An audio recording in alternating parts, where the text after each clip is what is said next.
Chapter 1. A Bench by the Lake. Henry Dawson was 67 years old.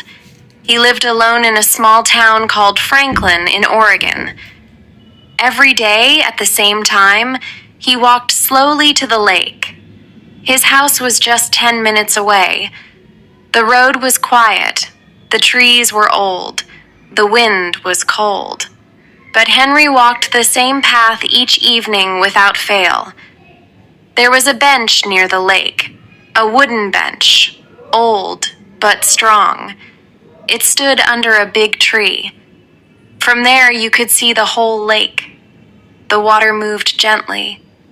Ducks floated quietly. The sky changed its colors every evening, sometimes pink, sometimes orange, sometimes gray. But Henry didn't come here for the lake. He came for the memory.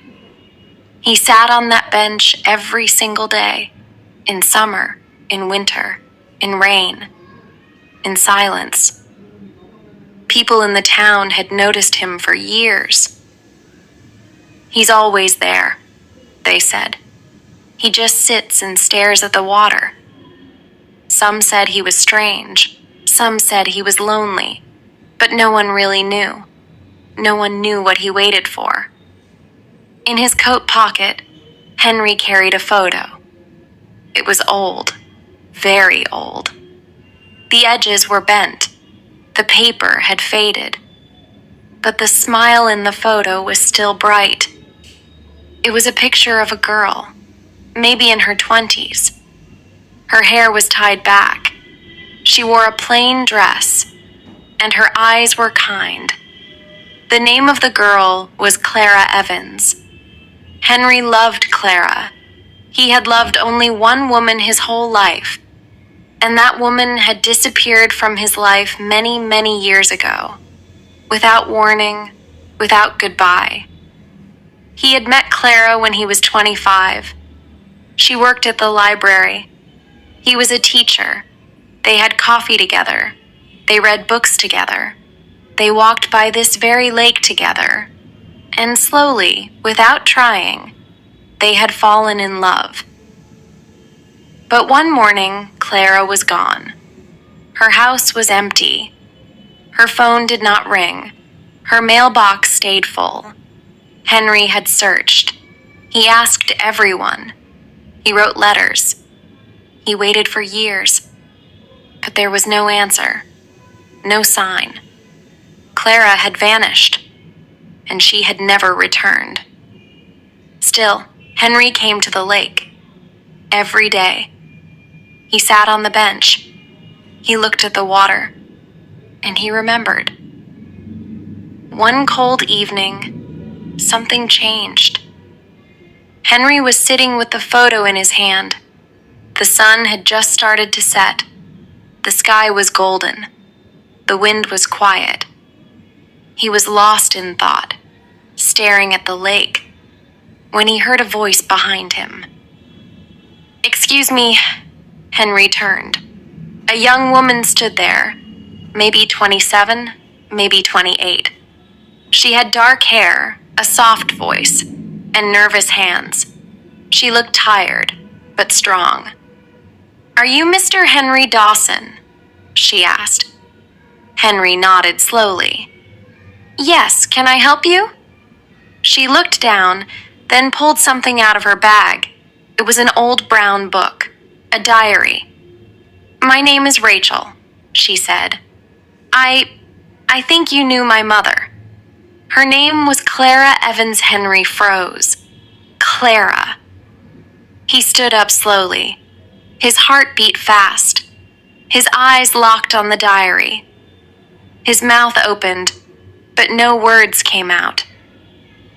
"I found this diary in my grandmother's house," Rachel continued. "It belonged to my mother.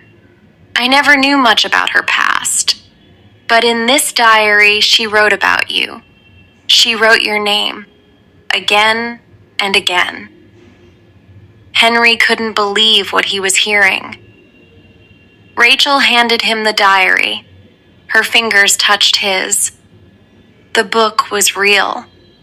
The name Clara Evans was written inside the cover, in the same handwriting Henry remembered. "She died when I was very young," Rachel said softly. "I don't have many memories. My grandmother raised me, but recently I found this diary, and I came looking for answers." Henry slowly opened the diary. The pages were yellow. The words were soft. He read a line. "Henry was the only man I ever loved. I left because I had to. I don't know if he will ever forgive me." His hands began to shake. "She loved you," Rachel said. "She really did. But something made her go away." Henry sat down again on the bench. His eyes were wet now. "Why now?" he asked. "Why after all these years?" Rachel looked at the lake. "Because I found something else. A name. A birth certificate. With a different name. The name was Lily Evans. That was my name. Before my grandmother changed it." Henry stared at her. "Lily?" Rachel nodded. "Yes, but I don't remember being called that. I was too young." Henry's mind was running fast. Clara had left. Clara had written to him. Clara had a daughter, and her name was once Lily. He opened the next page of the diary. There was another note. "I named her Lily, after my mother. I wanted Henry to know, but I didn't have the courage to tell him." Henry's heart broke again. He looked at Rachel. She looked back. "Why did she run?" he whispered. "Why didn't she ever return?" Rachel shook her head. "That's what I want to find out." The sun was almost gone now. The light was fading. But in Henry's mind, a new light had just begun. Was Rachel really Clara's daughter? Or was she hiding something more? Why did Clara change her daughter's name, and what was she afraid of? Chapter 2. The girl in the picture. Henry could not sleep that night. After Rachel left, he sat by the window in his small house. The lake was silent. The sky had turned dark. But inside Henry's heart, something had awakened. A storm of old emotions. Joy, shock, pain, and hope. He placed Clara's diary on the table. His hands touched the old cover gently. He opened it again. Her handwriting, her words, her voice inside his head. He still remembered the way she laughed, the way she spoke his name. He had spent so many years thinking she had forgotten him. But the diary proved otherwise. She hadn't forgotten. She had loved him. She had written about him. And she had a daughter, Lily, or Rachel. He turned the page, and then another. Each word felt like a drop of water on dry land. But then he saw something new. Inside the diary was a folded piece of paper. Henry hadn't seen it before. Slowly, he opened it.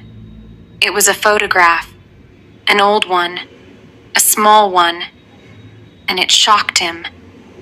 In the picture was Clara, holding a small baby. She was standing under a tree. Her face was tired, but beautiful, and in her eyes, something deep, like fear, or love, or both. Henry's fingers froze. His eyes locked on the photo. His heart beat louder. He turned the photo over. There was something written in Clara's handwriting. Lily, 3 weeks old. I wish I could show her to Henry, but I can't. Not yet. Henry sat back in his chair. The room was quiet. The wind outside moved slowly, but everything inside him was shaking. Rachel had said her name used to be Lily. Was it true? He had to see her again. The next morning, Rachel came early. She stood at his door, holding the same brown bag. "I couldn't sleep," she said. Henry nodded. "Neither could I." They sat together in the kitchen. The air was quiet, but their hearts were loud. "I found something," Henry said. He placed the photo on the table. Rachel picked it up. Her eyes grew wide. Her lips trembled. "That's her," she whispered. "That's Clara." "And the baby?" Henry asked gently. Rachel looked closer. "It's me. I think it's me." She paused, then said, "I've never seen this picture before." Henry looked at her face. He saw Clara in her eyes, in the way she held the photo. "I think she wanted me to have it," Henry said, "but she couldn't give it." Rachel nodded slowly. "There's more in the diary. I didn't tell you everything yesterday." Henry waited. Rachel pulled out the diary and turned to a page. "Here," she read aloud. "Sometimes I sit by the window and imagine Henry holding Lily. I wish things were different, but I can't go back. Not now, not with what I know." Henry frowned. What did she mean? Rachel looked nervous. "I don't know, but I want to find out." Henry pointed at the name. "Why did she call you Lily?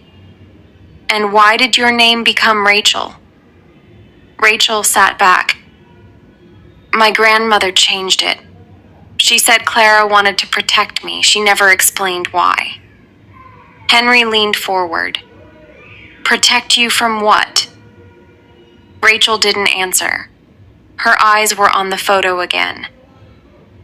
"I feel like something is missing," she whispered. "A piece of the story. A truth that Clara never wrote." Henry stood up and walked to the shelf. He opened a small box. Inside were old papers, old letters. He searched through them, fast but careful. Then he stopped. He pulled out another photo. It was a picture of Clara, standing alone, but it wasn't the photo he remembered.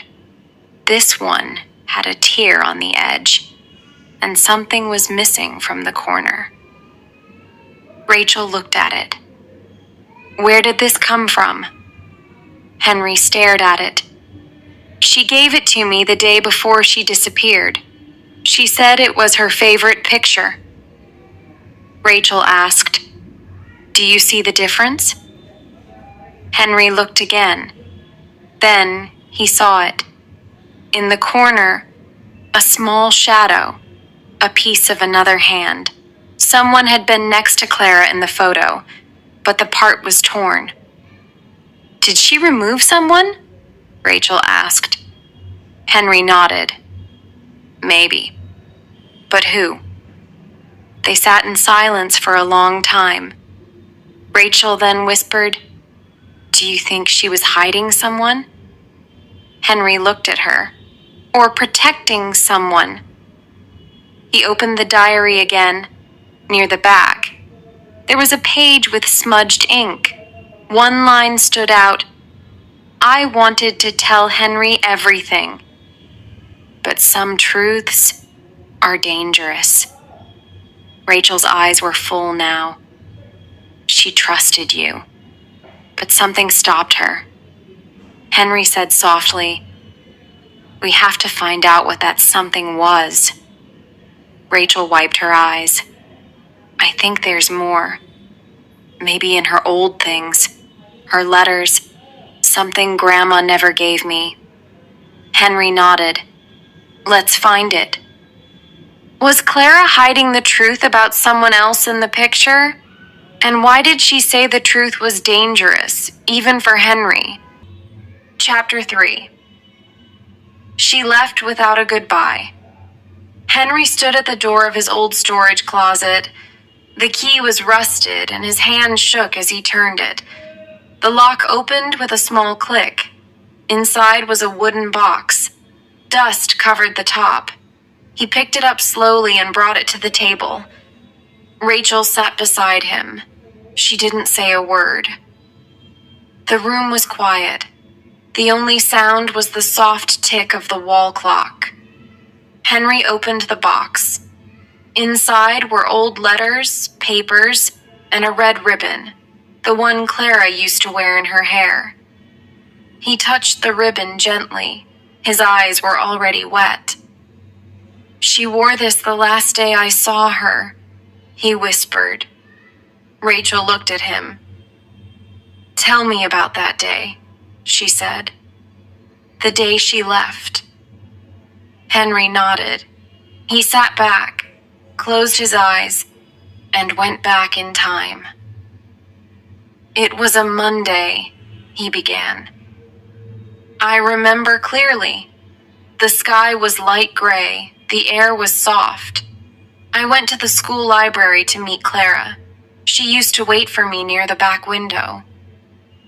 She was there that day, but she looked different, tired, nervous. I asked if she was okay. She smiled, but it didn't reach her eyes. She said she wanted to talk, alone. So we came here, to my house. We sat on the porch. She didn't touch her tea. I asked what was wrong. She said she was fine, just tired, but I knew something was wrong. She stood up. She looked at me and said, Henry, if one day I'm not here, don't think I didn't love you. I laughed. I thought she was joking, but she wasn't. She hugged me tighter than ever. Then she said goodbye. I never saw her again. Rachel was quiet for a long time. Then she asked, Did you search for her? Henry nodded. Everywhere. I called her friends. I went to her house. It was empty. I asked the police, but they said she left on her own. There was no sign of danger. Rachel looked down. In her diary, she wrote that someone was watching her. Henry turned. Yes, I read that. But who? Why? Rachel opened her bag. She pulled out a small folded paper. I found this in Grandma's old cupboard, she said. It was hidden inside a book. It's not in Clara's handwriting. Henry took the paper and opened it. The writing was rough. Only 2 lines were written. You have one chance. Leave or lose everything. There was no name, no date. Henry's hands tightened. Who sent this? Rachel shook her head. I don't know, but maybe this was the reason. Henry stared at the wall. If someone threatened her, she had no choice. Rachel said, She left for me. She wanted to protect me. Henry nodded slowly. But she never told me. She didn't say goodbye. Rachel looked at him. Sometimes silence is love too. Henry opened another letter from the box. This one was different. It had Clara's handwriting. It was not sent, not folded, not finished. Dear Henry, I want to explain everything. I want to tell you the whole truth. But I'm afraid. I'm afraid you will hate me. I'm afraid you'll never look at me the same way. I didn't mean to fall in love with you, but I did. And now, Now I must leave. For your safety. For hers, Henry couldn't read more. Rachel whispered, "Who is hers? Is it me?" Henry looked at the paper again. His hands trembled. "Yes," he said. "She meant you. She didn't leave because she stopped loving me. She left because she loved both of us too much." Rachel wiped her eyes. "She never said goodbye to me either." Henry took a deep breath. "You were just a baby." Rachel looked up. "But I remember something. A sound. A smell. I don't know if it's real." Henry asked, "What do you remember?" Rachel paused. "I remember a woman's voice. Software singing. A song about rain. I don't know the words, but I remember the tune." Henry smiled a little. "Clara used to sing in the rain. She made songs with her own words." Rachel closed her eyes. "Maybe that's her voice in my head. Maybe I do remember her." Henry said, "You carry her inside you. More than you know." That evening, they sat near the lake again. The same bench, the same place. Henry took out the photo of Clara holding baby Lily. Rachel held it tightly. "I want to be sure," she said. "I want to know for certain." Henry looked at her. "That you're Lily?" She nodded. "Yes." Henry opened the last page of the diary again. One line was written there. "If Rachel ever finds this, tell her she was born as Lily, and she was my whole world." Rachel read it. Her lips moved slowly over each word. She smiled, then cried. Henry put his hand on her shoulder. "Now you know." Rachel looked at the sky. The sun had started to set. "She left," she said, "without a goodbye." Henry whispered, "But she never left our hearts." If Clara loved them so deeply, why did she leave without ever returning? Even once, was someone still keeping her away, even after all these years? Chapter 4. The Diary That Returned. The morning light entered Henry's room softly. The lake outside was still. The sky was quiet. But inside the house, something had changed. Rachel was standing near the shelf, holding Clara's diary close to her chest. Her eyes were red. Her hands were shaking. She had spent the whole night reading every page again and again. "She wrote so much," Rachel whispered, "but I still feel like something is missing." Henry sat on the chair, holding the photo of Clara and the baby. "She was scared," he said. "Even her words are hiding something." Rachel nodded. "Yes, and there's something strange about the diary." Henry looked at her. Rachel opened to the back cover. "There are 20 pages missing, not torn, just blank." Henry took the diary. He flipped through it slowly. It was true. The back part was empty. "Maybe she planned to write more," Henry said. Rachel shook her head. "Or maybe she already did, somewhere else." Later that day, they visited a woman named Mrs. Layla. She had been Clara's friend. Not a close one, but kind. She lived on Rose Street, just a few blocks from the lake. Rachel knocked on the door. A soft voice answered. Mrs. Layla opened the door slowly. She was in her 70s. Her eyes were tired, but her smile was warm.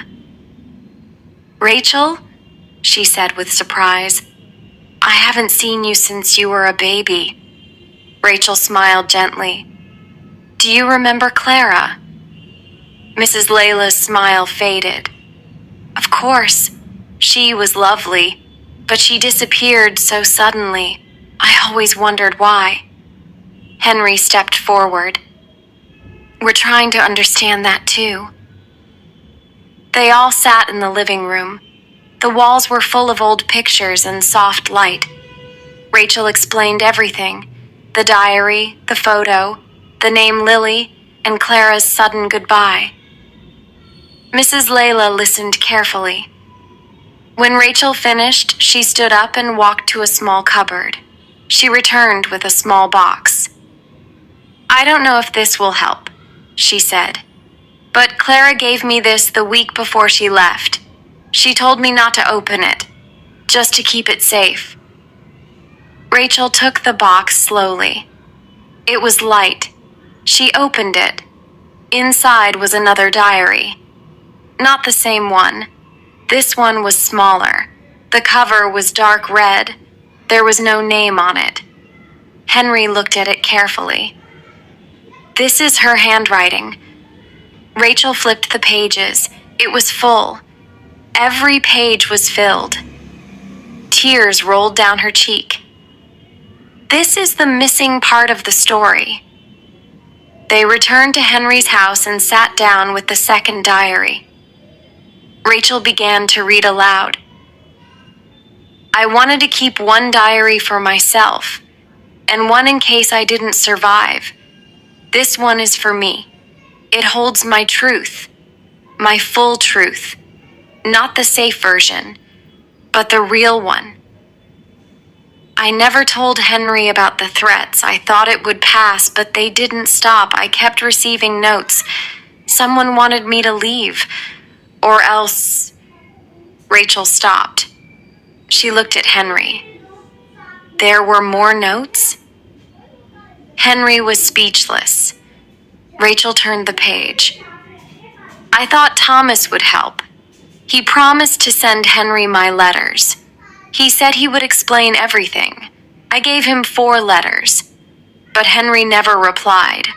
Not once. I waited for weeks. Then I left. Henry's eyes widened. I never got a single letter. Rachel continued reading. Maybe Thomas lied.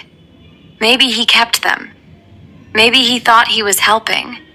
But he made things worse. I loved Henry with all my heart, but he never came after me. So I believed he had moved on. Henry stood up. He walked to the window. His hands were tight, his eyes full. He lied to her, Henry said softly. Thomas, he promised to help. Rachel whispered, he kept the letters. That's why she thought you gave up. Henry nodded. And I thought she gave up on me. They sat in silence for a while. The room was heavy with pain. Then Rachel turned to the back of the diary.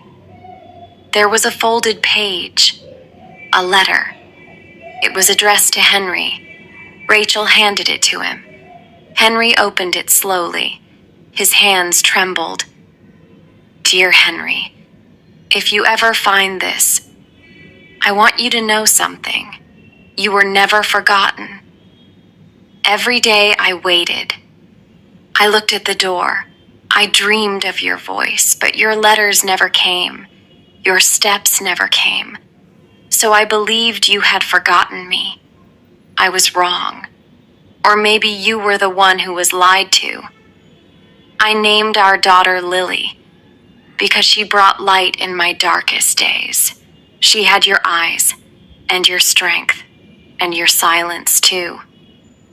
Henry closed his eyes. He couldn't read more. She still loved me, he whispered. Rachel held his hand. I think Thomas stopped those letters, she said. But why? Henry turned slowly. because he loved Clara too. Long ago, and maybe he wanted me to move on. Rachel stood up. Then it's time we speak to him. Henry said, I haven't seen him in years. I don't know where he lives now. Rachel picked up her phone. I'll search. I have to know. Henry looked at the photo again. Clara, holding baby Lily. She waited for me, he whispered, and I never came. Rachel touched his shoulder. That's not your fault. Henry looked at her. It's not yours either. Why did Thomas keep Clara's letters? Was it jealousy or something darker? And if Clara had more secrets, are they still hidden somewhere else? Chapter 5. Is Lily my daughter? Henry sat near the fireplace, holding Clara's second diary. The red one. The one that had finally opened a door to his past. Rachel was upstairs trying to sleep, but Henry knew she wasn't sleeping. He could hear her walking slowly, again and again, from one side of the room to the other. He stared at the same line Clara had written. She had your eyes, and your strength, and your silence too. He wanted to believe those words. He wanted to believe that Lily, Rachel, was his daughter. But something inside him had begun to whisper. Something quiet, something painful. What if she wasn't? The next morning, Rachel came down quietly. Her eyes were tired. She had not cried, but her voice was soft. I read something strange, she said. It was a note hidden between the last pages. She handed Henry a torn piece of paper. It read, One day, if she finds out the truth, I hope she forgives me. I tried to protect her, even from her father. Henry's hand froze. Even from her father? Rachel sat down. Why would she write that? Was she talking about you or someone else? Henry didn't answer at first. His mind returned to the past. The days Clara would cry quietly, the nights she stared into the distance, the morning she walked away. She never said a word to me about being pregnant, Henry whispered. Not even once. Rachel asked, Then when she left, she was already carrying me? Henry looked at her. Maybe, but why wouldn't she tell me? Rachel stood up and started pacing. I don't know, but maybe someone else knew. Someone at the hospital. Someone who helped her give birth. Henry looked up. Do you know where you were born? Rachel nodded. My birth certificate says Salem County Hospital, but the name was written as Lily Evans, not Rachel. Henry stood up. Let's go. They reached the hospital in the afternoon. It had changed. The paint was new. The chairs were brighter, but the air was still full of quiet. They asked for the old records room. A kind nurse helped them find the old administrator, a man named Doctor. Elias, now retired but still working part-time. When Rachel told him her name, he frowned. Then his eyes widened. Lily Evans? He asked. I remember that name. Henry leaned forward. You do? Dr. Elias nodded. I was a junior doctor back then. A woman came late at night, alone. She gave the name Clara Evans, then quickly changed it to Mary Lane. I found it strange, but she was scared. She gave birth to a baby girl. I wrote the name Lily Evans on the file. But when I asked about the father, she just shook her head. Henry's chest tightened. Did she ever come back? Dr. Elias nodded again. 2 weeks later, she asked for the birth record, but I think she didn't want anyone to trace her. Rachel asked, Is there any blood or DNA data saved? Dr. Elias shook his head. Not from that time, but he stood up and searched an old folder. She wrote something, a note. I kept it. He handed them a yellow paper. Don't contact the father. He must never know. I will raise her alone. Keep this private, please. Rachel stared at it. Henry felt like the air had left his lungs. She didn't want me to know, he whispered. Why?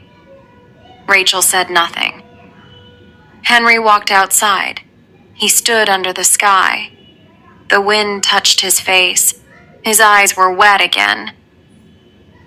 That evening, Rachel sat on the floor beside Clara's diaries. She had one photo in her hand, the one of Clara holding baby Lily. Do you think she was scared of you? Rachel asked. Henry didn't answer quickly. Then he said, I never heard her. Never even raised my voice. Rachel whispered, Then who was she afraid of? They both went silent. Then Rachel opened the small blue envelope that had been tucked inside the diary cover. She hadn't noticed it before. Inside was a tiny bracelet. It had a name tag, Lily Grace Dawson. Rachel gasped. She gave me your last name. Henry stared at it. She gave me your name, but never gave you the truth. He took the bracelet slowly. She loved you, Rachel, but maybe she thought she didn't deserve me, or that I didn't deserve the pain. Rachel said, or maybe she didn't know who the father was. Henry looked up. Rachel continued. She was in pain, confused, alone. Maybe there was someone else, someone before you. Henry sat down slowly. He didn't argue. He didn't cry. He just stared at the bracelet. I want to know for sure, Rachel said. There's a test. I want to take it. Henry nodded. Okay. 2 weeks later, they sat in the clinic again. The results had come. The doctor placed the envelope on the table. Rachel opened it with shaking hands. She read it, slowly, carefully. Then she looked up at Henry. There is a 97% match. Henry's heart stopped. Rachel whispered, That means you're almost certainly my father. Henry closed his eyes. He didn't speak. Rachel said, But not 100%. Henry opened his eyes and smiled sadly. I'll take 97. Rachel smiled back, tears falling down her cheek. She walked toward him, hugged him tight, and said, Then you're my dad. Henry held her. He didn't care what the paper said. He had found his daughter. Or maybe his daughter had found him. If Clara hid this truth all her life, what else had she hidden from both of them? And was someone still out there holding the missing pieces? Chapter 6. What Rachel didn't say. Rachel sat near the window. Henry brought tea and asked, You've been quiet. Rachel looked up. There's something I never told anyone. Henry waited. She said, When I was about 6, I remember something. It felt like a dream, but now I think it was real. She paused. I saw Clara crying. She was holding me. Then an older woman pulled me away. That woman was my grandmother. Henry's face changed. You think Clara didn't leave you? Rachel nodded. Maybe she was pushed out. Henry whispered, Then your grandmother kept you from her. Rachel pulled out a small wooden music box. This was Clara's. Grandma never let me open it, but I did. Inside was a letter. Henry opened it. Dear Rachel, I never wanted to leave you. I begged her to let me stay, but she said no.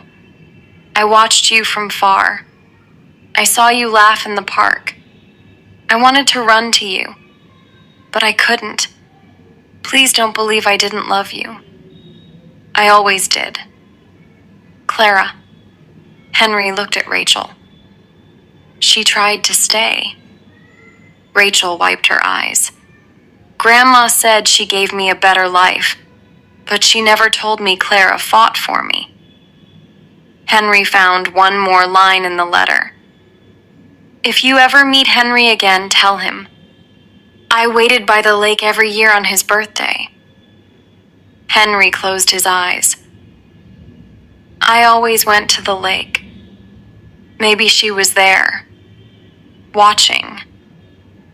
Rachel held the letter close. She never said goodbye, but she never left either. Who kept Clara away? And what else did Rachel's grandmother hide? Chapter 7. The Truth Behind the Letter. Rachel sat quietly on the floor, reading Clara's red diary again. The last few pages were older, folded more tightly. She noticed something stuck under the last page, an envelope. She pulled it out slowly. It was old, yellow, but sealed. On the front was written, Henry Dawson, and on the back, 2 small letters, T.G. Rachel called Henry into the room. I found this inside her diary. She wrote it to you, but it was never sent. Henry took the envelope in his hands. His heart pounded. He opened it gently and began to read.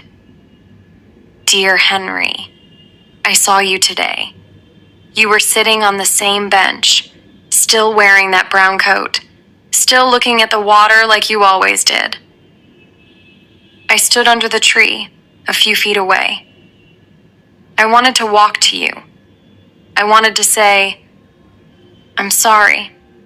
I'm back. But I couldn't. I froze. I was scared. Not of you, but of everything else. Henry paused. His fingers tightened. He kept reading. I wish I could tell you everything in person, but someone warned me again. They said if I returned to you, things would go wrong. I don't know if they meant me or you. I don't know who to trust anymore. I feel like my past is chasing me still. Rachel leaned in. Someone warned her? Henry nodded. I gave this letter to Thomas. He said he would give it to you, but part of me knew he wouldn't. Maybe he still thinks he's protecting me. Maybe he never stopped loving me. But this letter belongs to you. Henry whispered. She gave it to him, and he kept it. Rachel looked at the back of the envelope. T.G. Thomas Green. Henry closed the letter and stared at the wall. He stopped it. 40 years ago. Rachel said, Do you think she ever knew he hid it? Henry shook his head. Maybe not. But he changed everything. Rachel asked, Where is he now? Henry took a deep breath. I think it's time we find out. Was Thomas protecting Clara or keeping her from Henry for his own reasons? Chapter 8. The girl I still remember.